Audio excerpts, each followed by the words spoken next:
ada gerakan cebokin nasional ya, ada para penjilatnya, para jongosnya sibuk membantah-bantah, mengklarifikasi dan sebagainya, yang justru lagi-lagi setiap bantahan tuh menjadi peluru baru ya untuk membongkar kebusukan-kebusukan lainnya.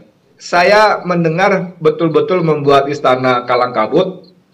Itu sebabnya kemudian setelah beberapa rame dideteksi juga oleh para netizen, ada gerakan hapus postingan ya, dari 5.000-an sekian itu tidak kurang dari 2.100 postingan dihapus. Tapi itulah, jejak digital itu memang kejam. Seperti kata siapa ya, Pak Sutoyo Abadi ya, itu menulis bahwa gara-gara postingan itu Ibu Pertiwi kembali hamil tua. Ngeri nggak? Saya sendiri melihat bahwa ini bisa menjadi pintu masuk buat sebagian besar kita yang sudah terlampau muak dengan keluarga ex tukang kayu asal Solo ini untuk mengusir Jokowi lebih cepat dari tanggal 20 Oktober.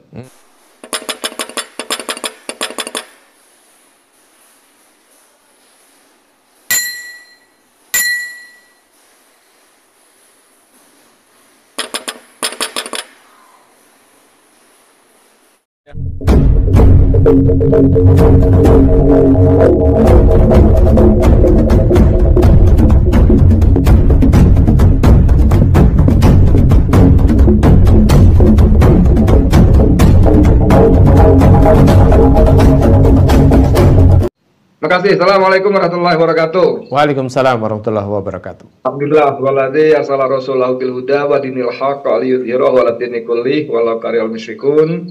Asyhadu an la ilaha illallah wahdahu la syarikalah wa asyhadu anna Muhammadan abduhu wa rasuluh. Allahumma shalli ala Muhammad wa ala alihi washabihi wasallim.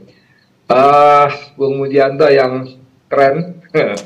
On terus, gak pernah off ya. Luar biasa. Para senior, Bang Dullah. Ini gara-gara Bang Dullah nih, bener-bener di Bang Dullah, saya pengen tuntut Bang Dullah nih. Ini ceritanya Bung Mujianto. Saya sama Bang Dullah tampil di satu forum yang sama sebagai sama-sama pembicara. Tiba-tiba entah dapat bisikan dari mana, Bang Dullah bilang, saya kangen makanan penjara. Dia bilang begitu. Saya bilang, Bang, hati-hati ngomong Bang. Sebegitu, yang kangen pengen masuk penjara akhirnya. Karena kalau pengen masuk penjara,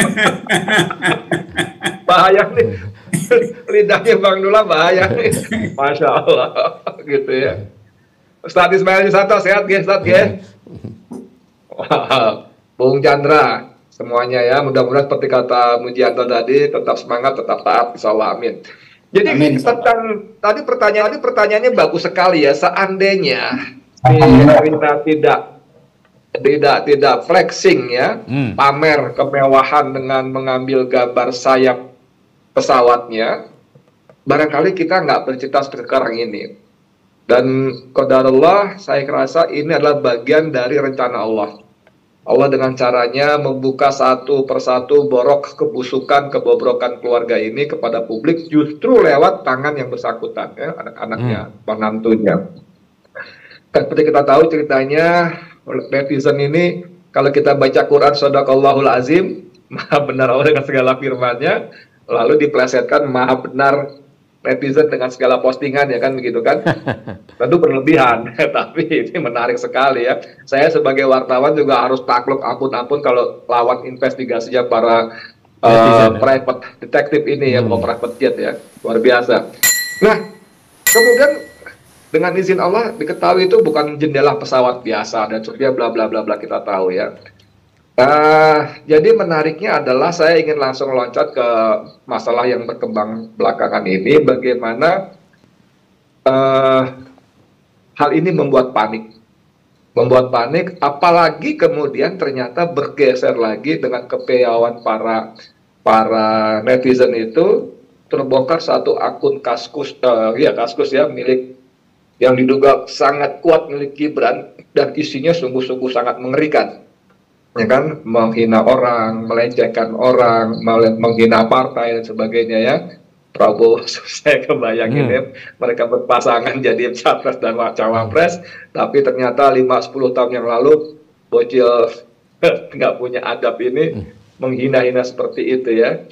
Nah, Justru yang menarik dalam salah satu podcast saya mohon maaf kalau saya pakai judul yang vulgar ya, ada gerakan cebokin nasional ya, ada para penjilatnya, para jongosnya sibuk membantah-bantah, mengklarifikasi dan sebagainya, yang justru lagi-lagi dengan rencana Allah, dengan makar Allah itu, setiap bantahan itu menjadi peluru baru ya untuk membongkar kebusukan lainnya. Misalnya siapa namanya Bas ya, Budi Aris Setiadi, Menkominfo. Apa urusannya dia bilang Erina itu sedang hamil, jadi tidak bisa naik kendaraan umum. Kita bisa tanya jadinya, si Budi itu tinggal di mana, di Pluto apa di mana? Tiap hari jutaan perempuan Indonesia itu dengan perut gendut, dengan ada bayi di dalamnya itu berjibaku di kendaraan-kendaraan umum. Di KRL itu dahsyat sekali kalau mereka jam-jam kerja, jam-jam pulang itu luar biasa, Masya Allah. Di busway juga begitu, bisa-bisa aja tuh ya. Kemudian dia bilang juga Kaisang diajak temannya naik jet dan sebagainya. Jadi semakin mereka bantah, justru semakin membuka lagi lubang-lubang baru kebusukan mereka. Nah, apakah isu ini ya sampai sejauh ini masih cukup kuat di permukaan atau sudah tertimpa oleh isu yang lain? Kalau dalam pandangan Anda sebagai jurnalis? Kalau saya lihat baik di media-media yang disebut mainstream maupun di media sosial ini masih tetap trending. Masih tetap trending dan masih menempati posisi 2-1 teratas. Baik dengan keywordnya Gibran, Fufu Fafa itu masih tetap di atas. Kemarin-kemarin malah masih ada trending dengan keywordnya bau ketek dan sebagainya. Itu masih trending. Dan ini lagi-lagi saya mendengar betul-betul membuat istana kalang kabut. Itu sebabnya kemudian setelah beberapa rame dideteksi juga oleh para netizen, ada gerakan hapus postingan ya, dari 5.000-an sekian itu tidak kurang dari 2.100 postingan dihapus. Tapi itulah jejak digital itu memang kejam, dan para netizen yang memang paham soal-soal seperti ini tetap bisa men-trace kembali bahwa postingan ini dihapus jam sekian, tanggal sekian, luar biasa. Pertanyaannya adalah kalau memang nggak masalah, kenapa dihapus, ya kan? Pakar telematika dan dunia cyber seperti Roy Suryo bahkan bahkan dia memastikan yang menghapus itu bukan hacker. Bayangin. Artinya yang menghapus itu pemilik akun atau orang yang diberi akses oleh pemilik akun. Tolong hapusin deh. Bisa anak buahnya, bisa karyawannya, bisa apa gitu loh. Jadi ini betul-betul menunjukkan kepanikan yang luar biasa, dan ini menarik seperti kata siapa ya, Pak Sutoyo Abadi ya, Sekretaris Koalisi Aksi Menyelamatkan Indonesia Sejawa dan Jawa Plus ya, karena ternyata kemudian berkembang ke pulau-pulau lain, itu menulis bahwa gara-gara postingan itu Ibu Pertiwi kembali hamil tua. Ngeri nggak? Bang Dola paham betul nih. Ibu Pertiwi kembali hamil tua. Ini kan merujuk pada peristiwa menjelang pemberontakan G30 PKI, ya kan? Ada seorang tokoh PKI kan bilang ini Ibu Pertiwi hamil tua akan melahirkan. Nah ini menunjukkan hal-hal seperti ini memang ada lagi-lagi rencana Allah lah, saya pikir ya, mungkin karena doa-doa kita, salawat asgil kita segala macam, Allah menolong kita dengan menunjukkan hal seperti ini. Demikian. Mungkinkah isu ini itu akan tenggelam dengan isu-isu baru, ataukah justru isu ini karena begitu kuatnya ini malah sulit untuk kemudian ditenggelamkan, Bang Edi? Kalau mungkin serba mungkin aja, karena memang bisa terjadi. Tapi itu menunjukkan begini, maksud saya bahwa usaha-usaha menenggelamkan isu ini sudah dilakukan. Sudah dilakukan dengan beberapa yang lainnya. Misalnya yang sekarang lumayan mendapat atensi, walaupun saya sayangkan pada teman-teman termasuk sejumlah tokoh ya, tentang rencana pasukan berani mati 20 September itu, menurut saya walaupun itu mungkin rencana serius, tapi antara lain juga untuk menenggelamkan isu ini. Ada isu-isu lain yang mencoba mencuri perhatian tapi kalah kuat. Dan saya kira memang lagi-lagi saya percaya ini Allah punya rencana, punya kerja. bahwa netizen tetap dibetot perhatiannya ke sini. Saya sendiri melihat bahwa ini bisa menjadi pintu masuk buat sebagian besar kita yang sudah terlampau muak dengan keluarga ex tukang kayu asal Solo ini. Bahkan di kalangan teman-teman aktivis, baik yang muncul di permukaan lewat medsos begini maupun yang diskusi-diskusi intens, itu tetap ada niat untuk mengusir Jokowi lebih cepat dari tanggal 20 Oktober. Termasuk yang bukan rahasia adalah misalnya teman-teman dari petisi 100, macam Maurer Batubara, Sunarko, Rijal Fadila, saya juga ada di petisi 100. Ini bisa jadi pintu masuk untuk menarik, mengusir Jokowi lebih awal, gitu. Ya, artinya bahwa isu ini menjadi isu sentral juga ya di dalam upaya-upaya untuk dalam tanda kutip mengadili ya Jokowi di masa akhirnya, begitu ya? Ya, saya sendiri dengan akun YouTube saya Bang Edi Channel, selain dari sisi news value ini memang bagus ya, bobotnya tinggi, saya juga tidak ingin melepaskan ini sebagai sebuah momentum. Makanya satu hari walaupun saya cuma bikin 3 atau 4 konten, walaupun saya berusaha mengelak ke cerita-cerita lain, tapi tetap main lagi. Macam tadi siang saya nggak lama dari sampai ke Lumajang, saya bahas konten cuitannya Profesor Jimli Asidiki kan. Dia mengatakan bahwa buku Papa ini adalah menggambarkan bagaimana demokrasi yang masih dangkal. Wah, menarik kan.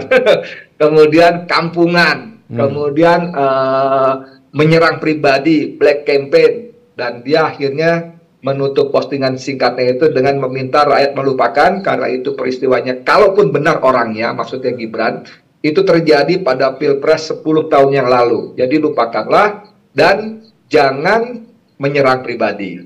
Nah ini kan kita bisa sambar lagi sebagai makanan baru dari sisi yang lain, tapi tetap pack-nya, jangkarnya itu tetap isu ini. Saya katakan dalam podcast saya kira-kira dari jam 3 setengah 4 tadi, saya katakan ini bukan soal biasa. Kalau yang mencuit kata-kata jorok, kasar, bengis, licik tadi itu adalah seorang tukang martabak biasa, hanya tukang martabak misalnya, atau hanya tukang catering biasa, mungkin kita juga ngapain juga buang-buang waktu. Tapi yang mencuit ini adalah seorang bocil yang kemarin menang dan menjadi wapres terpilih. Oke? Yang tanggal 20 sebentar lagi insya Allah akan dilantik jadi wapres. Bahkan konstitusi kita memberikan hak kepada dia jika presiden terpilih atau presiden menjabat kemudian mengalami halangan tetap dengan berbagai sebab, sakit bahkan sampai meninggal karena wajar atau dibunuh seperti kata Koni Rahakundini kan begitu kan, maka konstitusi kita, undang-undang dasar kita memberikan hak kepada wapres untuk naik. Maka saya katakan kepada Prof. Jimli dalam podcast saya kemarin, ini soal masalah bangsa, masa depan bangsa, Prof. Nggak bisa kita sepermisif itu. Kalau dia hanya tadi saya tukang martabak biasa atau tukang catering biasa, ya silakan aja. Apa kita rela punya wapres seperti ini, gitu ya, yang isi kepalanya juga nyaris nggak ada, kalau kata Dokter Tifa kan gitu kan. Kemudian sekolahnya juga menjadi tanda tanya seperti bapaknya, pendidikannya, dan yang paling penting tadi, isi kepalanya itu, hatinya itu licik, bengis, mesum, jorok, apalagi gitu loh. Dan lebih ngeri lagi kalau dengan qadarullah Prabowo berhalangan tetap karena berbagai sebab, kita kan punya presiden orang seperti ini, apa kita rela kan begitu. Jadi tidak sesimpel itu, dan itu saya kira pikiran-pikiran semacam ini juga ada di kepala banyak netizen kita yang sudah pada geram dan muak. Jadi ini saya kira tetap mereka pelihara. Banyak yang memelihara ini sebagai momentum. Gitu, Bung Jono. Baik, terima kasih Bang Edi. Saya